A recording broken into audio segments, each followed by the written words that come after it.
आज की इस वीडियो में हम बात करने वाले हैं एपीजे अब्दुल कलाम के सक्सेस स्टोरी के बारे में। तो चलिए शुरू करते हैं। पूर्व राष्ट्रपति एपीजे अब्दुल कलाम एक महान वैज्ञानिक, प्रेरणादायक नेता तो थे ही, एक व्यक्ति के तौर पर भी लोग उन्हें काफी पसंद करते थे। मिसाइल मैन के नाम से जानने वाले कलाम साहब का पूरी जीवन ही ऐसा रहा जिससे हर कोई प्रेरणा ले सकता है। उनका जीवन खुद में ही एक पाठशाला है, जिसने भी उसका अनुकरण किया वह जरूर सफल होगा। उनके जीवन में हमें ईमानदारी, संयम और परिश्रम की सीख मिलती है। उन्होंने जिसके साथ भी काम किया उनके दिल को जीत लिया। दूसरे के लिए इतने प्रेरणादायी कलाम का खुद का जीवन बहुत ही कठिनाई में बीता। बचपन में वो बेचा करते थे अखबार। एपीजे अब्दुल कलाम का जन्म तमिलनाडु के रामेश्वरम शहर के एक छोटे से गांव धनुषकोडी में एक बहुत ही गरीब परिवार में हुआ था। उनके पिता एक छोटी सी नाव चलाया करते थे, जिससे उनके परिवार का गुजर बसर हो सके। उनके घर में कोई भी पढ़ा लिखा नहीं था, लेकिन उन्हें बचपन से ही पढ़ाई लिखाई का बहुत शौक था। गरीब होने के बावजूद उनका परिवार उन्हें काफी सपोर्ट करता था। जब वे 8 साल के थे तब अपने पढ़ाई का खर्च निकालने के लिए अखबार बेचा करते थे। पढ़ने का शौक ऐसा था कि इन अखबारों को वे खुद भी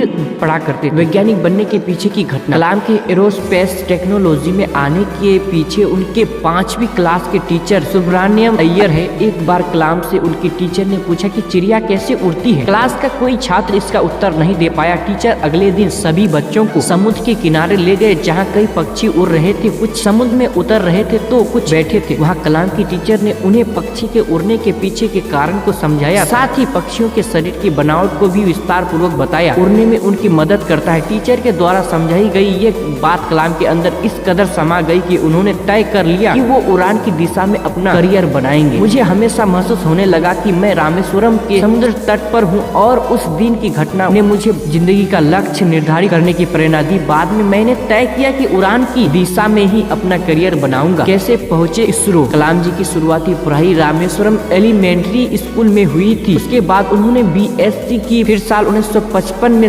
Madras institute of technology MIT से एरोस्पेस इंजीनियरिंग की पढ़ाई की। कॉलेज खत्म होने के बाद जब एपीजे अब्दुल कलाम जी ने इंडियन आर्म्ड फोर्स में फाइटर पायलट की पोस्ट के लिए अप्लाई किया, उस समय वहां सिर्फ 8 सीट खाली थी। यहाँ उनका 9वां नंबर आया और वह आर्म्ड फोर्सेस के लिए सिलेक्ट नहीं हो पाए। उसके बाद से उन्होंने DRDO ज्वाइन की, लेकिन वह DRDO में वह अपनी जॉब से खुश नहीं थे, क्योंकि उन्हें वहां कुछ नया सीखने नहीं मिलता था। तभी उनकी मुलाकात ISRO के फाउंडर विक्रम साराभाई जी से हुई। उनको एपीजे अब्दुल कलाम जी की मेहनत और हर वक्त कुछ नया सीखने की चाह बहुत पसंद आई। उसके बाद कलाम का ट्रांसफर DRDO से ISRO में हुआ। पक्षियों से खास लगाव। एक बार defence research and development organisation में उनकी टीम बिल्डिंग की शुरुआत को लेकर चर्चा कर रही थी। टीम ने सुझाव दिया कि बिल्डिंग की दीवार पर कांच के टुकड़े लगा देने चाहिए, लेकिन डॉक्टर कलाम ने टीम के इस सुझाव को ठुकरा दिया और कहा कि अगर हम ऐसा करेंगे तो इस दीवार पर पक्षी नहीं बैठ सकेंगे। कलाम के सम्मान। देश और समाज के लिए किए गए कार्यों के लिए डॉक्टर कलाम को अनेक पुरस्कार से सम्मानित किया गया है। लगभग 40 विश्वविद्यालय ने उन्हें मानद डायरेक्ट की उपाधि दी और भारत सरकार ने उन्हें पद्म भूषण, पद्म विभूषण और भारत के सबसे बड़े नागरिक सम्मान भारत रत्न से सम्मानित किया गया। 27 जुलाई 2015 की शाम अब्दुल कलाम भारतीय प्रबंधन संस्थान IIM शिलोंग में लेक्चर दे रहे थे, तब उन्हें दिल का दौरा पड़ा और वे बेहोश होकर गिर पड़े, जहां उनकी मृत्यु हो गई। तो आज की इस वीडियो में आपको क्या सीख मिला हमें कमेंट में जरूर बताएं, और चैनल को सब्सक्राइब करके बेल आइकन को भी दबाएं।